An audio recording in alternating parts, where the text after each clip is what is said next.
So thank you, everyone. And I think in interest of time, I will like to be, just moving directly to the presentation. And of course, a lot of things have already been said by intervention clinical trials. And we had organized in a way that we will talk about these observational studies first and then take you to the more exciting part.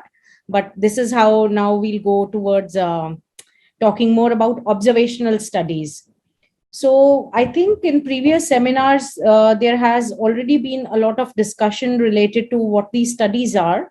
But I think let me just say that observational studies in oncology, they are different than oncology or non-oncology, different from other studies, because here the investigator is only an observer. So you cannot intervene, unlike previous studies, phase 1, phase 2, randomized, whatever has been said. There is absolutely no intervention, and all you can do is observe and report. So they can be done in various ways. One of the ways is to just do, a cohort study, and a cohort study can either be a retrospective or a prospective cohort study. And when you do that, there can be various different ramifications of the entire thing. But the way you have to do them is different, and we'll come one by one to it. And the other observational studies can be cross-sectional studies.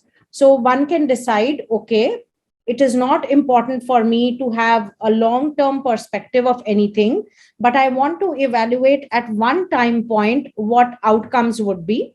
And that is what constitutes a cross-sectional observation study, where you are not doing any intervention, but studying either a disease or a patient population. Alternatively, if you want to be very, very confirmatory about your observations, there are a third type of studies which are called as case control study. And how this is different from other observational studies is that there is only one outcome of interest that you can report, unlike cohort studies or cross-sectional studies, where the multiple things can be reported. So going on to the type of studies. So what do these three types? I've already spoken that these studies could be of three types. One is the case control study, other is cross-sectional study, and cohort study. So what can we learn from these studies? So for example, cohort studies, they are best to, see incidence of a particular thing, either through retrospective cohort or prospective cohort. And if you have to see further, for example, intervention effect, then case control are the best. So these studies, they are done a lot in the population. And if you actually see most of the studies coming out of India, low middle income countries, and Asia, a lot of these studies, people do a lot of retrospective and prospective study, and there are various reasons for it. But there are a lot of inherent problems in these studies. And if sufficient measures are not taken, how you design these studies, they can lead to a lot of bias. And even though I speak a lot that these studies are done more in developing world because of lack of funds, they are also very common in large consortiums. And I will pick up today some examples of these studies and how these studies can impact conclusions and sometimes impact science for years to come, either positively or negatively. Why do these studies become important? And the reason I have spoken some of them. So some of the other reasons why these studies are done, apart from situational, where you have low resources, you want to build a hypothesis, the other common situations where you do these studies are where the clinical conditions are rare. So for example, doing a prospective randomized study or a prospective any other design is not possible. So you have to collate a large number of patients. There, these large cohorts become very important. So for example, if you want to see incidence of a particular mutation or of development on cancer, and if the incidence of mutation is only 1%, having a sample size of 100 or 200 is not going to be enough. You may have to do study in very large cohorts. So there, these studies become important. Or if they are common conditions, but events are rare. For example, if you want to study that if treatments like chemotherapy or radiation lead to second cancers. So just studying very, very small cohorts is not going to give you the answer, even though this condition is relatively well reported. The third situation where one would do observational study is that where randomization becomes unethical. So, for example, there is a treatment and a group of experts is totally convinced that that is the best treatment that one patient should receive. And in their routine clinical practice, they would not opt for another treatment, thinking it to be inferior. So, in such cases, randomization becomes difficult, and it may actually be appropriate to run long cohorts, whether controlled or uncontrolled, to come to a conclusion. And of course, it serves a very important function to gather baseline data before we perform a more definitive study. Next slide, please. However, as I've said earlier, these observational studies have a lot of problems. And I will show you some examples how these bias and problems come in.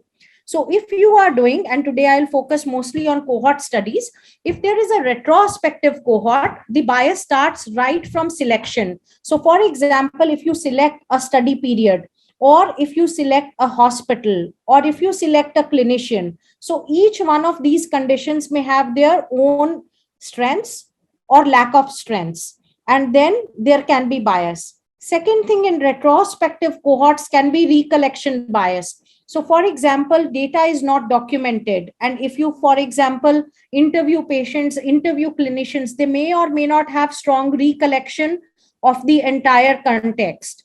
And of course, there is a big bias that happens in retrospective cohorts because of follow-up. So, for example, I'm doing a clinical study and there are few patients who have not had sufficient follow-up. So for data integrity, or even for at the time of design, I say that, okay, just to include patients who have minimum follow-up of 12 months. And I end up excluding patients who have had less follow-up. So what happens is that there could be multiple reasons why they would have not come for follow-up. There could have been early toxic deaths of treatment, or there could be non-compliance to treatment. So just by selecting your cohort, you can create a lot of bias. And of course, there are well-known phenomena that are defined in retrospective cohorts. And one of them is observer drift. That means if I am sitting and collecting data, after some time, I may become, more differential or callous in how I am recording data. So over a period of time, as you become more confident how you're collecting data, either your data collection can improve, or for example, you can also become more callous in data collection, and that can affect quality. So these were the bias that were in observational studies retrospective. But when we go into prospective cohorts, a totally different kind of bias can come. And a very well-defined bias is the Hawthorne effect. And in this particular effect, what happens is that just because a prospective cohort investigator knows that they are being watched, their performance can be much better than what they would normally do. So for example, I'm running a prospective study where I know that, okay, I have to log in data within a database, and there are monitors who are sitting, who are observing the data. Of course, my performance will be better. And prospective cohorts can also have multiple confounders. So for example, I design a study in which I say that, okay, radiotherapy or a certain drug of chemotherapy will improve survival. But what we may not be accounting is that there may be additional things which may be happening in the study which have not been defined in primary hypothesis. For example, for patient selection, you may be using PET-CT, trying to identify more precise disease. So there can be a lot of bias that can be creeping in.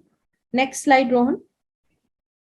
So whenever we are doing observational studies, it is very important that we stick to guidelines, and a vast majority of our audience would indulge in observational studies at some point of time or the other. Whether they indulge in phase 1, phase 2, phase 3 is not known. So it's very important that we use the critical elements, and these critical elements mostly come from epidemiology study. So there is a checklist which is called as the STROBE checklist, and I will refer you to the original documents. You can easily find it online. So whenever you are designing an observational study, it is very, very important that you define the population that you are going to include, the rationale, objectives, and always define a hypothesis. It really helps to keep your cohort as less confounded as possible. And I will not go into each of the items, but request you to look into the details. Next slide.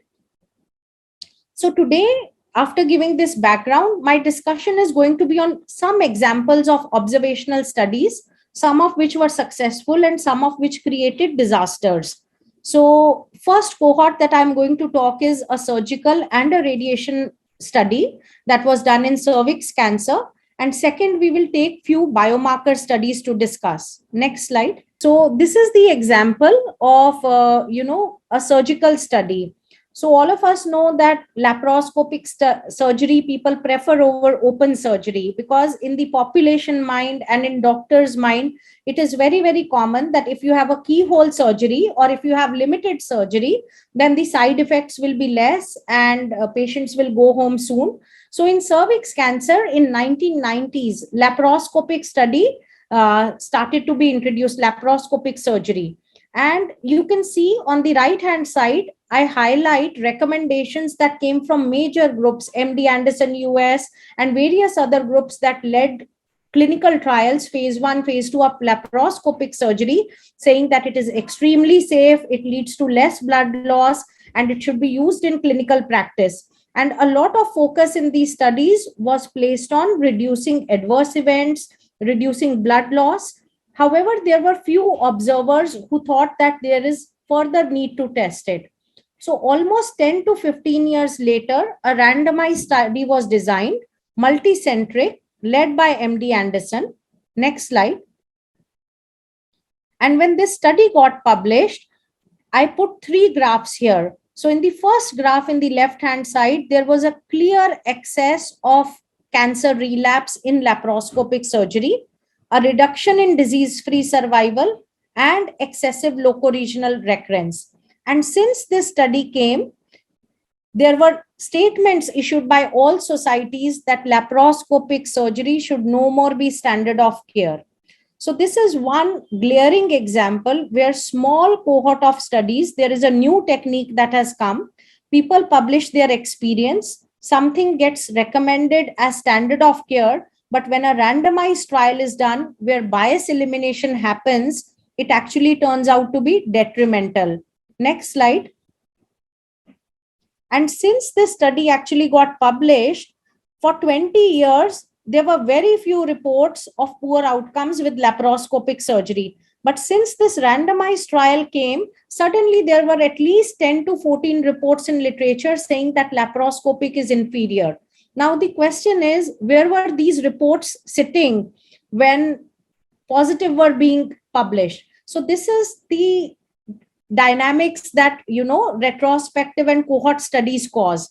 So when now you put all these observational studies and randomized studies together, so one asks, where does these observational studies could have possibly gone wrong? So possibly, all these observational studies often start in centers which are of high repute, have investigators who are extremely accomplished, and they may have been leaders in their field. They are very stringent in patient selection.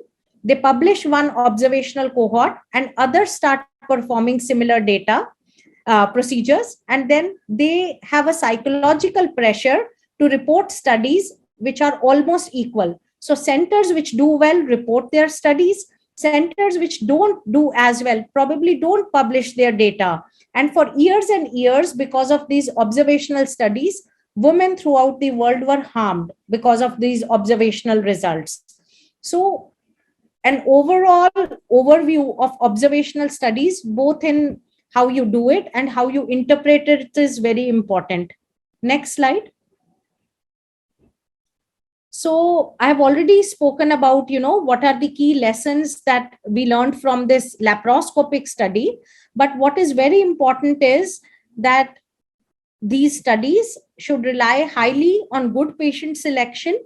And if there are minor differences which are observed, they should really be discussed well in discussion, because these are small cohorts and many times these findings are not statistically significant. For example, some cohorts may have observed excessive relapse from laparoscopic studies, but all of them would have been statistically non-significant. So it gets brushed under the carpet. Why? Because p-value is not significant. So here comes the value of careful investigators and careful discussants when these phase 2 cohort studies come. Next slide. So this is another example I took for observational study. So recently we started a study to score all our postgraduate residents for how they perform OR procedures, operation procedures. And you can see I started this study because in COVID times, residents were getting very, very poor exposure. Number of patients had decreased, their skill set were at risk to go down. So we had a Likert type scoring, and green means very good score, yellow means less, and red and orange means worse. So we have here 2 investigators who scored multiple postgraduates, and you can see suddenly all of them have turned green. So my concept while designing this study was that probably they are not doing good enough. But when the results come, everyone is green. And I was wondering why this is so different from my careful observation in the clinic. Next slide. So this spider web shows how our, residents were doing. 0 means very bad, 4 means very good. So all of them were between 3 and 4. That means probably my observations were not correct. But no, actually what happened in reality is that we assessed them on very, very simple procedures. So one thing is, because they were being watched, they came better trained. They had seen training videos. We evaluated them first because they were fresh trainees on simple procedures. And then we later on realized that we did not take procedures that got abandoned or not well performed by them into account. The inclusion said completed procedures, which meant that if they had not completed a procedure or if a senior had to be called in, they were not accounted. So I can just show you that how, while designing the study, you can create so much of bias that just by using a simple statement that I will assess 5 completed procedures, I introduce a bias because the procedures which are not completed were not accounted. Next slide. Okay, so this is another example of again cervical cancer, where a new technique which is called as MR-based brachytherapy came into account. The entire premise of this technique was that the standard way of treats partial tumor, and if you have advanced imaging like MRI, it will help you to see the tumor better and treat it better. So it is very intuitive that it will lead to better tumor control. So this study was designed internationally in 2 or 3 phases. And here the principal investigator was extremely convinced that anything less than MR is unethical. Next slide. So in the first study, which they call as retro embrace, centers were selected who did MR-based brachy between the year 2000 to 2015 or 20, 731 patients. So this shows you that when this study was designed, first of all, only centers which are doing this procedure are taken, which means there is a center selection bias. Centers which have access to more advanced imaging will also be more accomplished centers. Second thing, in this study, only advanced brachytherapy users were included, which means there is an investigator selection bias. Third thing was that the study mandated that patients should have received advanced applications. So there was a case selection bias, which means that relatively poor responding tumors got selected. And then because from year 2000 to 2020, this study opened, there were confounders related to how doctors did treatment. So when we look at the results of this study, next slide. The study reported, you can see the first line, absolutely horizontal, 90% local control, and the lower bars that you see is 80 and 90% local control. And investigators concluded that MR-based brachytherapy is the best thing to happen on this planet. But they reported only local controls. And now if you look into cause-specific survival or DFS, so for the same stages, the disease-free survival was just 77 and 53%. And in the same year from Tata, we had two publications, one in JCO and one in JAMA Oncology, and the outcomes or patient survival was almost similar. But these investigators, they were so convinced about their results that they started recommending that image-guided brachy should be the next standard of care. And even before the publications came, the guidelines started changing. Next slide. So when these guidelines started changing, of course, there was a lot of question because there were two parallel studies which came from our institution. Next slide. One is this publication in JCO, which used a very standard simple technique of brachytherapy using X-rays. And you see that 5-year DFS was 76%, and this advanced technique, it was 77%. But just because local control was different, it started getting propagated as a better technique. Next slide. And in more advanced tumor, again, this MR-based brachytherapy had 53% and we had 55%. Next slide. But because this study of MR-based brachytherapy was a group of international experts, they managed to change recommendations on the basis of category 2B across guidelines. And then a prospective study was started. And this is actually a relatively better study because here case selection, you can see, is described step by step in which patients this study was offered, how it was done, and how they proceeded to exclude or include patients. But when this prospective study was done, you look into 5-year DFS, 73%, for the retrospective study, 75%. The investigators, this is a Lancet Oncology publication, investigators concluded that MR-based brachy is superior. But how, right? It is not very clear because if you look into total outcomes, they are no different. But these large cohort studies, they really end up influencing a lot of dynamics. And as investigators, as guideline makers, as policy makers, we have to see study by study in a very careful perspective. Next slide. So this is again a parallel study from our institution, prospective cohort, retrospective cohort. We see no difference between advanced and less advanced techniques. Next slide.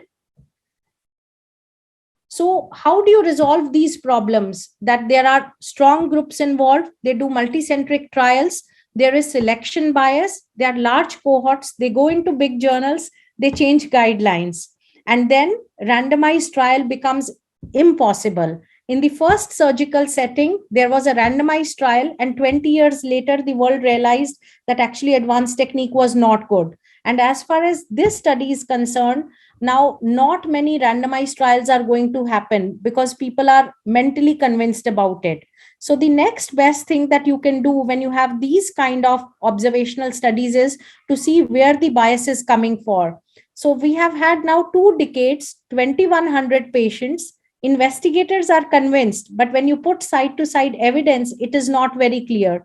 So as was being discussed previously, probably meta-analysis is the way to dissect out differences where you can control what you include in meta-analysis. Next slide. So this is an example how we pooled all these studies to see if there is actually an intervention effect.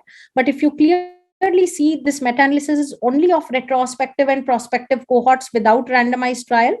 Next slide. And here we try to use a methodology. We try to control for radiotherapy dose, concurrent chemotherapy use, and all other potential confounders, and included 5,000 patients to see if there is an intervention effect. Next slide. And here for the first time, we were able to demonstrate through actually a lot of segregation and difficulty that actually the difference is coming from image guidance rather than radiotherapy dose or the use of chemotherapy. So to come to this conclusion, the world has wasted 7,000 patients, 5,000 in this meta-analysis, 2,000 in this prospective study, when a good quality randomized trial could have been designed in 1,000 patients or even less. But that opportunity is lost because of a lot of investigator bias. So these are the problems that happen with, a large cohort prospective observational studies. Next slide. So a small word about biomarker research and how observational studies of biomarkers can create results also, but problems also. Next slide. So this is again, I give you an example in 2002, again, Lancet JAMA publication, that there was a mass spectroscopy study that could diagnose, ovarian, prostate, and colon cancer with 100% sensitivity specificity. Now you look, nothing like this is ever possible, but this was accepted in Lancet at JAMA. And after this study got published, nobody could ever reproduce this kind of study. And all kind of tests which were planned after the Lancet and JAMA publication, they had to be stopped because never again these results were reproduced. So one problem is the observational study. And second problem is that when actually these data comes from big groups, it really impacts populations and thought process of various investigators. So keeping statistical integrity and checklists is very, very important. Next slide. So this is another example of biomarker study. This is how biomarker studies happen. So this is a pancreatic cancer study where a certain biomarker had to be seen. So in SEER, 1,030 cases were identified. 70% patients died, leaving just 30% eligible for interview, of which 14% were interviewed. Few of them gave samples, and then even fewer were tested. So ultimately 16% and 4% were tested, 46 out of 1130. And then these biomarker studies get published saying that, okay, for example, HER2 shows benefit. But what happens to these other patients which have not been accounted, who have had relapse or died? So biomarker studies, there are parallel guidelines like REMARK or other things, they need to be referred to when we are reporting such studies. Otherwise, there is a huge potential for selection and bias. Next. So because these are small cohorts, you end up testing and retesting a lot, leading to a lot of statistical, miscalculations. So it is very, very important to apply Bonferini collection, and you can see that how the results can change in these kind of studies depending on various cutoffs you use. So a lot of scope for, false reporting. Next slide. And again, there are a lot of issues with repeatability and analytic validation. So I'm giving here example of mammography and breast cancer or MRI metric evaluation. So these metrics undergo a lot of post-processing, and multi-time point reliability is not there. So when you use them to define cutoffs, there can be a lot of heterogeneity in these cohort studies that gets created, and one has to keep them in mind for biomarker studies. Next slide. Same thing holds true for PET scanners. All of us now do a lot of studies of PET, SUV, and disease response. This is an example of 10 different PET scanners and how scanner to scanner, you measure the same tumor, the SUV changes. So inter-reproducibility in cohort studies is a big challenge, and that should be taken into account while doing these observational biomarker studies. Next slide. So this is one example of how we performed a biomarker study within an international consortium. Next slide. So we accumulated samples from multiple institutions at one place. And as I have shown you, most of the biomarker studies for clinical trials, a vast majority are post hoc. So they never represent the complete population. So the first step while doing this biomarker study in a cohort of international patients is that we compared their characteristics with the main. Like, for example, SEER started with 1180 but reported 46. So it's very important to see if that 46 were actually representative of 1180 patients, which means that patients who consent to give blocks are alive patients. Those who are dead are already gone, which means you are excluding patients with relapse if you set up a preferential tissue repository. Next slide. So this is how we did. Like, for example, in EMBRACE study, there were 1341 patients and biomarkers and specimens could be available only for 264. So we did a baseline characteristic matching to demonstrate that these outcomes of sub-cohort are no different than the main cohort, and then proceeded with the final analysis. Next slide. Yeah, so this is again evaluation of outcomes before you move ahead with biomarker analysis. Next slide. Yeah, I think I'll miss this in interest of time. Next slide. I think we can skip 1 or 2 slides. Yeah. So I would like to summarize by saying that observational cohort studies need care and attention for design. They are important in clinical contexts, but they can lead to a lot of heterogeneous and spurious findings. And in absence of randomized data, they can provide important information, but they also carry a real risk of harm. So if you are designing a cohort study or any other study, please follow the published guidelines like STROBE and REMARK, and statistical overtesting should be interpreted with caution. Thank you very much for your kind attention.